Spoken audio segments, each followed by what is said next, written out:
Fred was a rebel against authority. He objected to authority whenever it attempted to interfere with what he wanted to do. Fred actually was not a comedian who used blue material, but the censors were terribly cautious, shall we say, and would frequently read into the line something that was not there. And did you worry all week about that Sunday night show? You had to worry because you had to keep your rating, and when ratings became exposed to the advertising people, why then you had to be conscious of that, and also the sales of the product and the quality of your show and the competition and the opposition and things. There were many things to be concerned about. In your book, Treadmill to Oblivion, you say that radio is dying, that the giveaway programs forced people to give away their radios.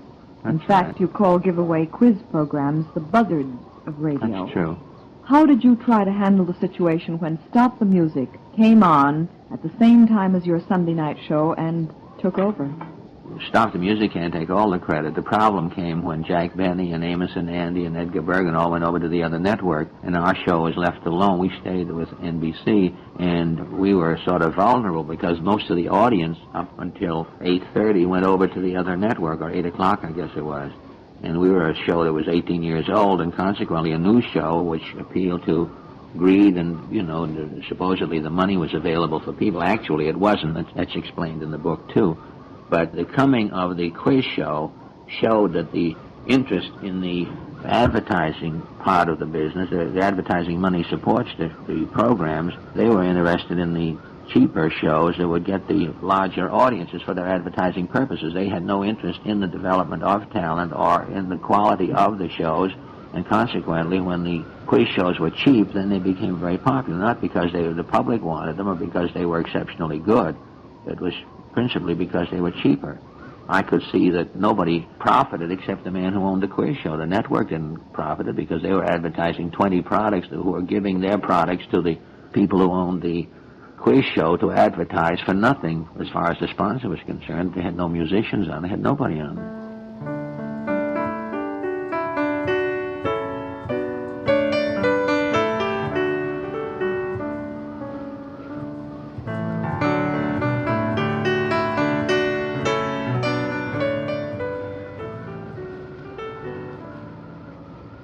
By January of 1949, Fred Allen was worn out. He'd spent years battling with sponsors and with NBC. In December of 1948, his Sunday at 8:30 rating was a healthy 20 points. But after Edgar Bergen left NBC's airwaves, the network moved Allen's show up a half hour to 8 p.m. Meanwhile on ABC, Stop the Music's popularity was soaring. Allen lost nearly half his audience in a single month.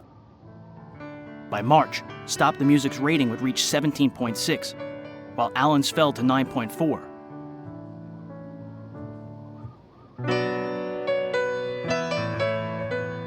Allen was a voracious reader, sometimes scouring 10 newspapers a day for topical material.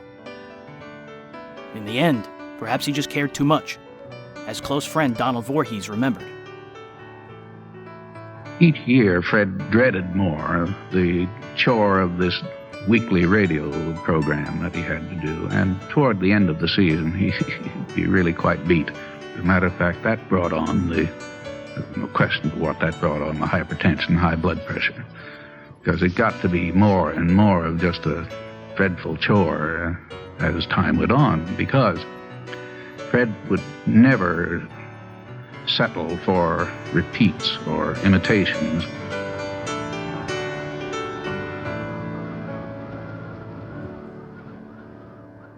By June, with his rating down to an unthinkable 5.8, he'd had enough. The 55-year-old called it a 17-year radio career after June 26, 1949. Jack Benny and Henry Morgan were his final guests.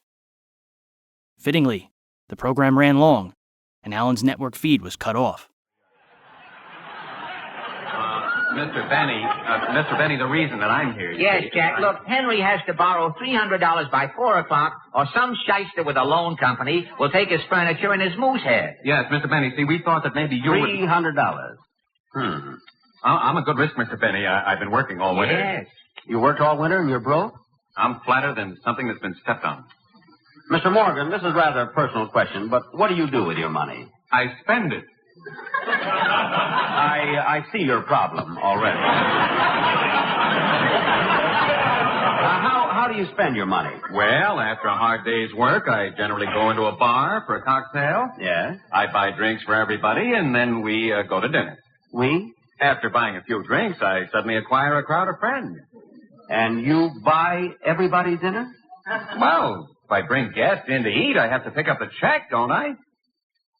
I've heard of it.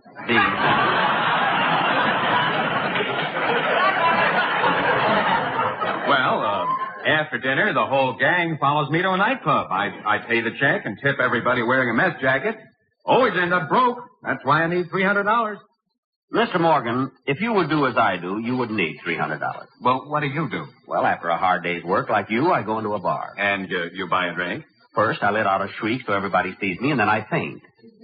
You faint? A crowd gathers. Somebody gives me 3 or 4 brandies to bring me 2. I get up off the floor, shake hands all around, and leave for dinner.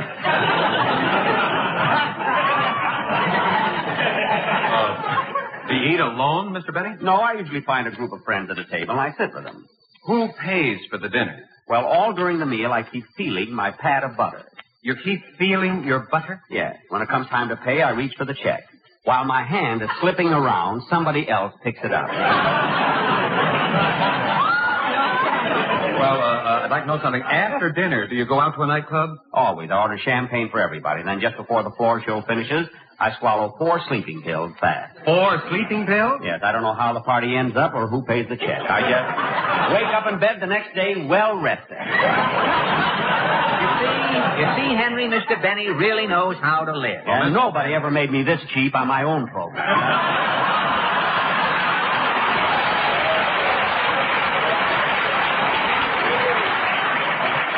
Well, Mr. Benny, I'll certainly follow your advice. Oh, there's just one more thing. Yes, Mr. Morgan. Can you let me have $300? Yes, Jack. Henry has to have $300 by 4 o'clock. 4 o'clock? Why, it's 5 after 4 now. Excuse me, that's the phone. I'll answer it in the booth. Fred, it's 5 after 4. I'm ruined. Now, Henry, don't go to pieces. Well, Fred, my furniture, my moose head, the Mohawk Loan Company will take everything. Henry, I'll go home with you. Maybe I can talk to the shyster who's president of that Mohawk Loan Company. Well, I'm sorry, fellas. I have to leave. That phone call was urgent. Some business just came up. Well, let's go, Henry. Maybe I can give you fellas a lift. Which way are you going? Well, I'm going home. I live on East 61st Street. Really? I'm going to East 61st Street. I live at 331. Now, that's a coincidence. I'm going to 331. Then you must be coming to my house. I don't know. I have to pick up some furniture and a moose head. Jack Benny. Besides running a turnstile in the subway, a slot in the I order. also happen to be the shyster who's president of the Mohawk Loan Company. This is NBC, the national broadcasting company.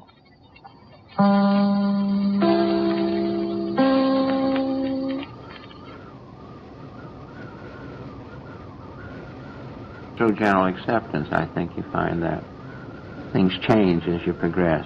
Not always for the better, but they change. Life is constant adjustment to change. I mean, nothing stays as it is. And I'm sorry about that. It is unfortunate that you can't just pick a time in your life where things are going well and the children are at a certain age and you just stop there and just live eternally, but you can't do that. What time of your life, if you could do that, would you want to... Well, I've been so busy, I've never given it any thought. It's a waste of time anyway. You can't accomplish it, so why waste your time thinking about something you can't do?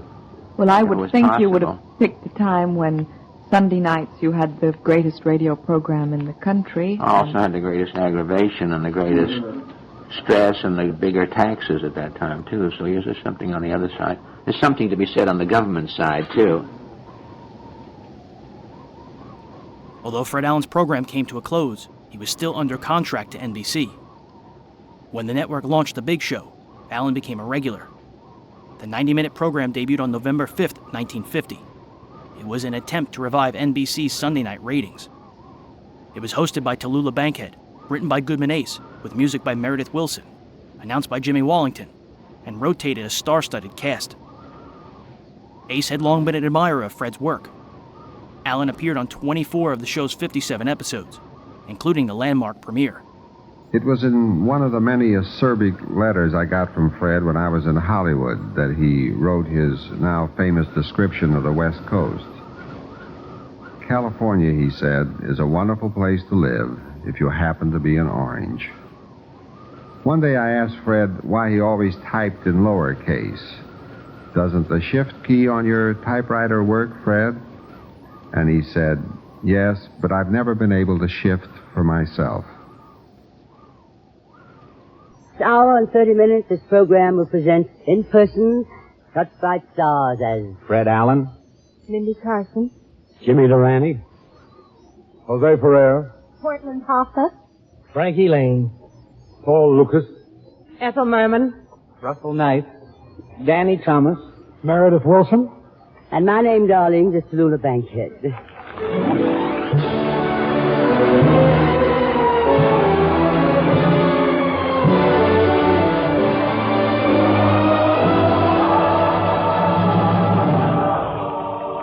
National Broadcasting Company presents The Big Show.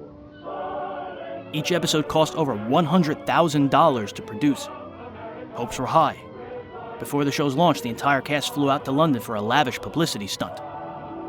Although Allen was as funny as ever, the British press were unimpressed, and the show was a flop.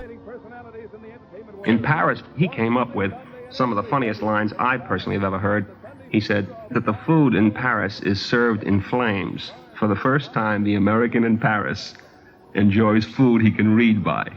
He also had the great lines about the money. He said that, French money is made of ridiculously thin paper. And he said that it was the thinnest paper he'd ever seen in public. He also had lines like, French money is Kleenex with murals. He said he'd been blowing his nose in it for 5 days before he found out it was money. Practically nothing was sacred in that respect to Fred, and many people mistook this as bitterness, which it was not at all. It was the man's innate sense of what was comic and what was attackable in any given situation, and this included, incidentally, himself. Amazingly, the show was brought back for a second season, but by the end, NBC had lost $1 million and made no dent into CBS's Sunday night ratings. After the final broadcast on April 20th, 1952, Fred Allen was happy to walk away. Fred, my darling, you fool. Oh, yeah. It's so nice to have you back on radio. I've missed you. Oh, so you are the one. According to Hooper, you are the one. No, darling, we've all missed you. Why don't you come back, Fred? Well, I'll tell you, darling.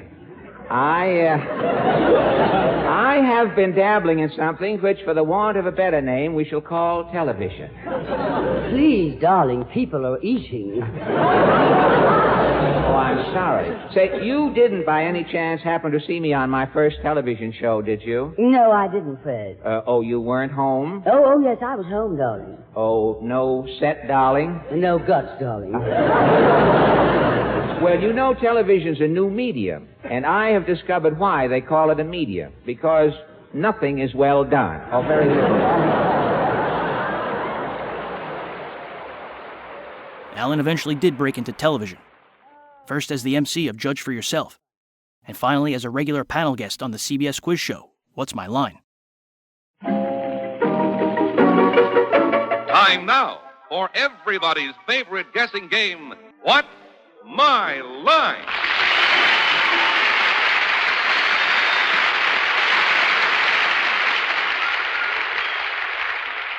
And now let's meet our award-winning What's My Line panel. First, the delightful star of stage and television, Miss Arlene Francis.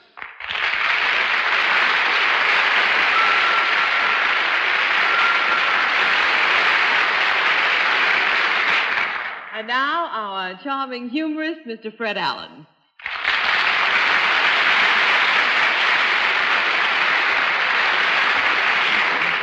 And now, a surprise, ladies and gentlemen, Miss Dorothy Kilgallen.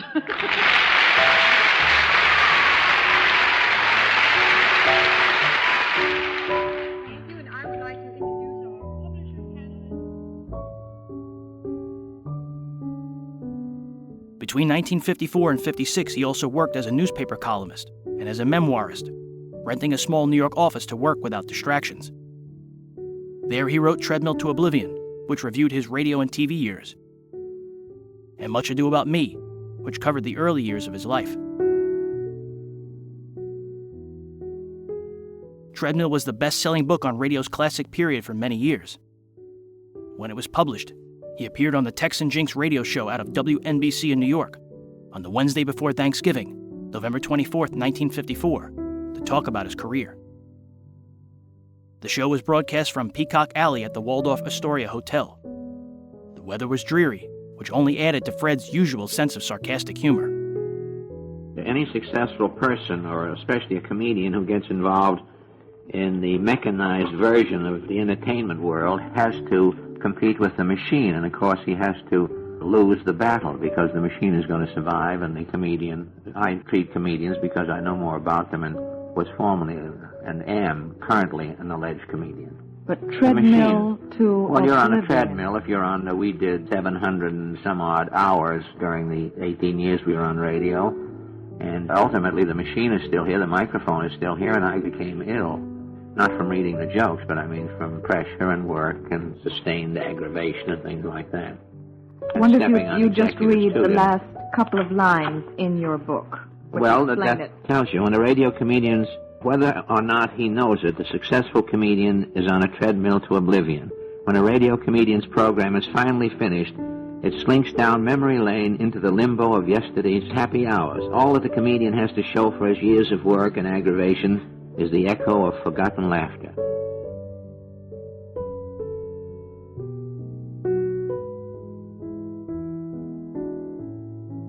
By 1954, Allen already had a heart attack. Always a letter writer, he reflected upon the lifestyle changes he was forced to adopt in a note to friend Doc Rockwell. Doc, he says, I can't eat salt, I can't eat sugar, I can't have any meat, I can't lie on the sand, I can't go in the water. I may just as well stay down here and stay in a closet. And a sort of a prophetic little part he had in there, I don't know how it came up, but he says the way to live is to live each day as if that day may be the last, and someday you'll be right. Taking a late-night stroll up New York's West 57th Street on a blustery cold Saturday night, St. Patrick's Day, 1956, Allen suffered a heart attack and died on the spot. He was 61. Due to the public nature of his death, reporters were quick to arrive at the scene. The next day's Sunday Daily News cover featured a photo of his body with the headline, "Fred Allen Dies in Street." Mort Green remembered going to his office shortly thereafter. One of the most touching things was coming back to this office the Tuesday after Fred had died. He'd been there on Saturday. We hadn't been in the office for, 6 or 7 days. And we never quite were sure when Fred had been in the office. We knew he was there every day, and yet there was never any sign that Fred had occupied this place, except if you knew Fred. Everything was neat as a pin. The dust was still neat. He disturbed so little, and yet disturbed so much with his tremendous talent. But personally, he was the most methodical in the finer sense of what methodical means, rather than against the drudgery sense of it. We walked in that following Tuesday and opened the refrigerator, and there were the 2 bottles of apple juice and the 4 or 5 pieces of fruit and the little container of cottage cheese. And in the bottom of the wastebasket, which was quite clean, were a few little shavings from the pencils he had sharpened, the last pencils he had sharpened. But when I opened the secretary drawer, and in it were 12 brown paper bags neatly folded. These were the bags with which he had brought to work the fruit, the apple juice, and so on. He never threw them away in case we might possibly need them. His death sent the entertainment industry into deep mourning. Jack Benny was profoundly shaken. In truth, as funny as Benny was, he was never exactly the same without his old sparring partner. During the following night's Sunday broadcast of What's My Line, host John Daly preceded the program with a special message to the viewing audience. Steve Allen took Fred's place on the panel. This is a melancholy time for us, as I'm sure it is for you. I'm sure most of you know that during last night, Fred Allen passed away. It was our thought that tonight we would invite some of Fred's old friends here and we'd talk about Fred, his contributions to American humor and American culture. Or perhaps we would go into the library of film, which we have, excerpt it and tell something of the story of Fred Allen and the great contributions that he made to our industry. Mrs. Allen, the beloved Portland, specifically has asked us not to do that. It was her feeling that if we wished to pay tribute to Fred, the best tribute we could pay him would be to do this program just as if he were here with us. Fred was a professional performer, and he did a great many shows, I'm sure, when he didn't feel like laughing. But he did them, and we're going to try to do them in that same tradition. And so, for Arlene Francis and Steve Allen, an old friend who was kind enough to come and help us tonight, and Dorothy Kilgallen and Bennett Cerf, we are going to do What's My Line the way Fred would have liked to have had it done. During the final 90 seconds of the program, Steve Allen, Arlene Francis, and Bennett Cerf gave heartfelt tributes to Fred. Until next week, this is John Daly saying good night, Miss Arlene. John, at this point, I would just like to express a feeling that I feel sure must be shared by millions of Americans. Fred Allen was not only a great talent, but a great gentleman, and he shall be sorely missed. Good night, Fred. Steve? Just a few months ago, sitting in this chair, I believe, Fred read a postcard viewer had sent to What's My Line asking, is Fred Allen Steve Allen's father? And Fred laughed at it. The answer, of course, was no. But last night, when I heard the sad news, I couldn't have been any more depressed if the answer had been yes. Dorothy? Thank you, Steve, and thank you for being here. I think your being here has helped all of us to carry on. Bennett? The half hours that I spent with Fred Allen in the dressing room before What's My Line every Sunday night meant a great deal to me. Goodbye, Fred. Like so many others who loved and appreciated you, I'll never forget you. John. And Mrs. Allen, we hope that this is a What's My Line that Steve would have, or rather Fred would have liked very much. We tried to make it that way. Good night, ladies and gentlemen, and thanks for being with us on What's My Line. He was buried at Gate of Heaven Cemetery in Hawthorne, New York. Both his real and stage names are engraved on the headstone. Treadmill to Oblivion is one of the best-selling autobiographical books by any radio star in history. And on the big show, there was a theme song written by Meredith Wilson that we always ended the show with. And I would like to end this tribute by quoting the last line on the big show. May the good Lord bless and keep you until we meet again. Good night, darling.